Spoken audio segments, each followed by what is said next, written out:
vamos começar assim, de modo geral, qual é a diferença do GPT, do Gemini e do Perplexity, tá? Vou fazer um apanhado geral mesmo. O Perplexity, ele foi a primeira ferramenta onde ele tinha a base de referência, ele era mais, aspas, científico. Ele tinha essa visão mais para a ciência. Foi a primeira que surgiu. Ele surgiu lá em 2023 ainda. Enquanto no chat GPT era só alucinação e alucinação e alucinação quando você pedia referência, quando você pedia esse tipo de material. Vou dar um exemplo, esse exemplo aqui, tá? Então, o Perplexity, ele nasceu muito com essa visão de ter mais a referência, digamos assim, né? Enquanto o GPT foi construindo isso ao longo do tempo. E hoje, a última versão do ChatGPT, que faz 2 semanas que atualizou, nossa, se você faz um bom comando de IA e lá nas especificações você coloca que você quer a referência dos últimos 5 anos, com os mais altos índices e padrões, então, de uso ali, né, das referências, ele vai buscar só Nature, só Journals Top, só que você tem que saber como colocar isso nas especificações. O Perplexity já tem isso como a natureza. Como o Perplexity, com o passar do tempo, ele foi perdendo muito espaço, o Perplexity hoje ele tem uma visão mais para negócios, mais financeira e econômica, digamos assim, tá? Então, isso é importante. Você ter clareza sobre isso, tanto que tem um artefato que a gente usa no Perplexity que é 100% financeiro, tá? 100%. Então, para quem trabalha com a área da economia, das finanças, ele tá uma ferramenta excelente e eu não vi nenhuma aberta assim como o Perplexity que faça isso, tá? E aí, nós temos no meio desse caminho, né? O GPT foi o primeiro, eu falo que ele é o pai de todos, né? Ele já é um vovô quase, se a gente for comparar com os outros. E aí vem o Gemini. O Gemini foi, na verdade, ele nasceu como Bard e ele foi o maior fracasso da história do ChatGPT, o Bard. Aí, o que eles fizeram? Eles reencaparam o Bard no Gemini, tá? Quando eu falo para fins educacionais, a própria Google hoje, ela tem, hoje não, né? Faz muitos anos que a Google tem a Google for Education. Eles têm um posicionamento voltado para a educação. Então, algumas coisas, especialmente na educação básica, o Gemini é sensacional, tá? Sensacional. Estão vendo aqui que cada uma acaba tendo uma funcionalidade um pouco diferente? E isso é muito importante você saber, você ter esse conhecimento, tá? É muito importante. Assim como, por exemplo, o Manus, que é um multiagente, o Cloud, que ele tem hoje toda uma pegada mais diferente, né? Um dos pontos que eu gosto do Cloud, embora eu não vá falar aqui sobre ele em específico, é que ele já foi treinado na língua portuguesa, então ele tem uma fluidez de linguagem bem melhor. Eu falo que é para os nossos olhos brasileiros, os textos do Cloud são textos, é melhor de ler um texto do Cloud, ele é meio menos mecânico, ele é mais humanizado pela natureza, tá? Então, veja que a gente tem uma série de contextos e tem uma série de outras ferramentas aí. O João até trouxe aqui, o Perplexity passou a sofrer concorrência do consenso. Sim, e aí o que aconteceu? Por isso que o Perplexity tem essa visão mais econômica, porque ele perdeu muito espaço para o consenso. Hoje, dificilmente alguém vai lá no Perplexity buscar primeiro.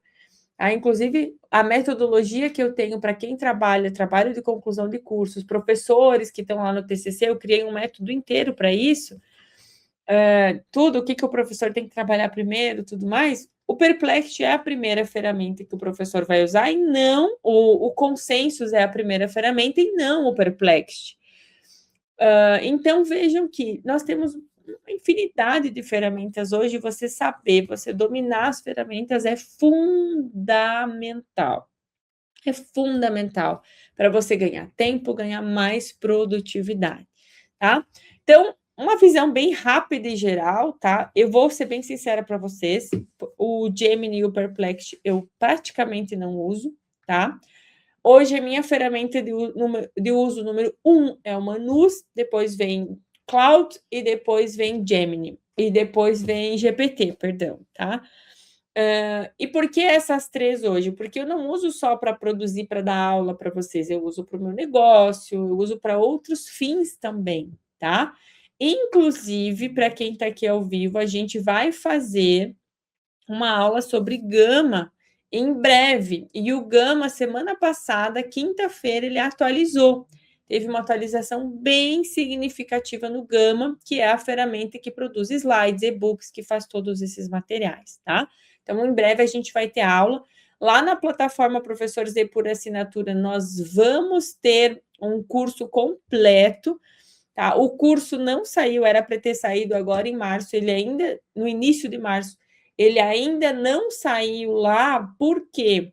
Porque eu sabia que, como eu faço, digamos, eu sou uma usuária beta, que é a usuária que faz os testes lá no Gama, eu sabia que ia ter essa atualização. E realmente, quem acessou nos últimos dias sabe que o Gama atualizou absurdamente, assim, ele está quase todo novo, assim, a produção dele continua igual, mas o que ele está produzindo? Ele está produzindo muito mais coisas, tem bem mais opções, tem acho que 9 ou 12 novas opções lá dentro de produzir material para as redes sociais, tá? Infográficos. Então, aí, porque ele sofreu uma pressão também do notebook LM, tá? E nós vamos fazer uma trilha completa de como usar o Gama, o novo Gama, tá? Nos próximos dias vai estar disponível na plataforma Professor Z. Muito bem, mas vamos lá direto ao ponto agora, eu vou mostrar para vocês então. Então, a primeira coisa que nós vamos fazer aqui, deixa eu pegar aqui para vocês o meu Prompt Lab, que inclusive todos os assinantes da plataforma Professor Z têm acesso ao Prompt Lab, que faz os prompts, então, na metodologia Profs. Ó, aqui, então, ó, peguei o Prompt Lab, eu quero fazer aqui, então, fazer uma avaliação. Ó. Vou colocar aqui o que eu preciso fazer. Automaticamente, o Prompt Lab vai nos fazer 6 perguntas, que são os 6 elementos fundamentais dentro de um comando de inteligência artificial. Então, você não precisa escrever o comando, você vem aqui, tá? Qual é a área de atuação dentro das ciências biológicas? Vou colocar aqui, ó, genética. Depois, 2, qual é o seu contexto? 3, qual é o objetivo? 4, o que deseja que o chat faça? 5, que tipo de produção deve ser feita? Olha só, então aqui eu respondi, né? Todos os detalhes, frisei que tem que ser modelo ENAD, a quantidade de questões aqui nas especificações. Restrição, alguma restrição? No 6, eu vou colocar que não tem consulta. Olha só, então ele está criando o prompt para nós aqui. Aqui também, ó, deseja incluir alguma camada de complexidade, interdisciplinaridade, uso de dados reais, gráficos, artigos, situações inéditas. Vou colocar aqui que ele tem que usar dados reais de artigos científicos publicados nos últimos 5 anos. Ó, ele vai mexer de novo no prompt aqui. Então, o que eu vou fazer agora? Eu vou copiar aqui, vou dar um novo chat, vou só colar aqui e o chat GPT vai produzir para mim, tá? Então, aqui ele já começou a produzir.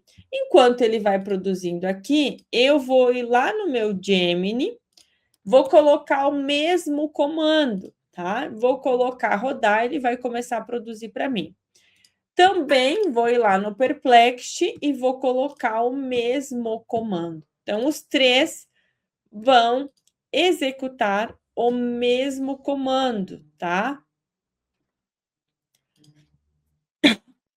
Os 3 vão executar aqui. Eu não uso o Perplexity Pro, tá? Aqui nós temos, então, GPT. Aqui nós temos o Gemini. Vamos lá agora, então. Vamos dar uma olhada na produção, só para vocês compararem aqui, tá? Então, aqui o nível de abordagem, as instruções, né? Parte 1, questões objetivas, ele traz, então, herança mendeliana, adaptado da Nature, identificou uma de incidência de doenças autossômica recessiva. Muito bem, ó, ele trouxe aqui a referência, eu vou ver se ele vai citar depois. Aí trouxe a probabilidade, interpretação dos cruzamentos, genética molecular. Ó, estão vendo aqui, ó, que é tudo, todas as citações são revistas muito boas. Só que ainda, mesmo a gente colocando o enunciado, ele não seguiu muito bem aqui. Tá? Não, o enunciado da questão está muito simples. Eu não poderia usar esse enunciado para uma avaliação do ENAD, por exemplo. Tá? Ou uma avaliação até dentro da sala de aula, se você está treinando o seu aluno para o ENAD. Então, ele trouxe aqui, já fez o gabarito, aqui já fez a correção, e aqui como vai implementar na sala de aula e já trouxe as métricas de sucesso. Mas, nesse quesito aqui, se eu olhar só essa primeira versão, não posso aplicar. Uma avaliação dessa aqui eu não posso aplicar no ensino superior. Ele precisa melhorar. Então, aqui, ó, preciso que você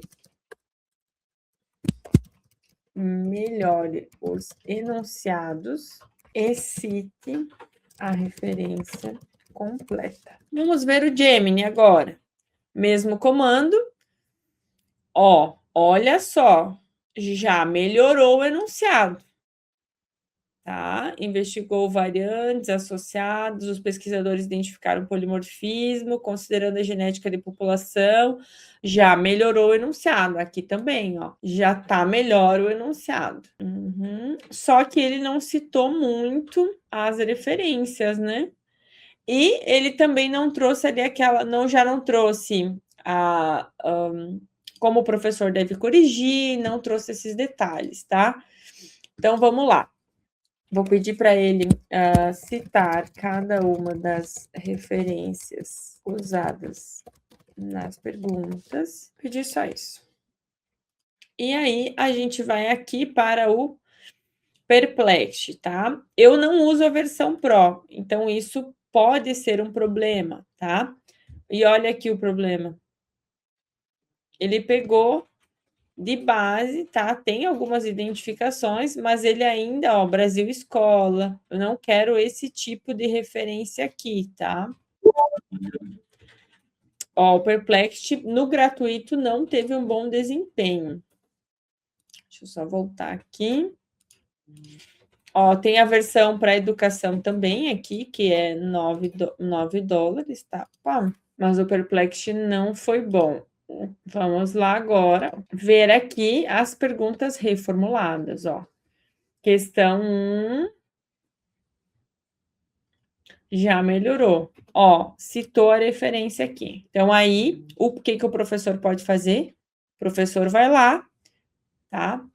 Vai buscar aqui se aquela referência cabe ou não. Então, isso já ajuda também o professor na construção das próprias referências, tá? Lembrando, pessoal, que a ideia aqui é só fazer um comparativo geral entre as plataformas. Por isso que eu coloquei exatamente o mesmo prompt, tá? Exatamente o mesmo prompt, ó. Então, aqui, ó, ele melhorou, tá? Já melhorou bastante coisa, tá? E ele sempre indica, então, o que foi refinado nessa versão, tá? Já trouxe ali também. Vamos ver o Gemini. O Gemini, ó, eu pedi a mesma coisa e ele só trouxe aqui a adaptação, só trouxe as referências no final. Que também o professor pode aqui acabar utilizando como base para essas questões, uma vez que o Gemini, por si só, ele já fez as questões no modelo um pouquinho melhor, tá? É que aqui no Perplexity, eu tô achando estranho porque ele não tá... Ele tem uma versão que você só deixa publicações científicas. Ele não tá nem me deixando abrir, tá? Não tá nem me deixando abrir. Mas ele cita, assim, algumas plataformas que, ó, até vídeo do YouTube, que inclusive o professor pode usar depois para orientar os estudantes, tá? Então, tudo isso pode ser utilizado aqui.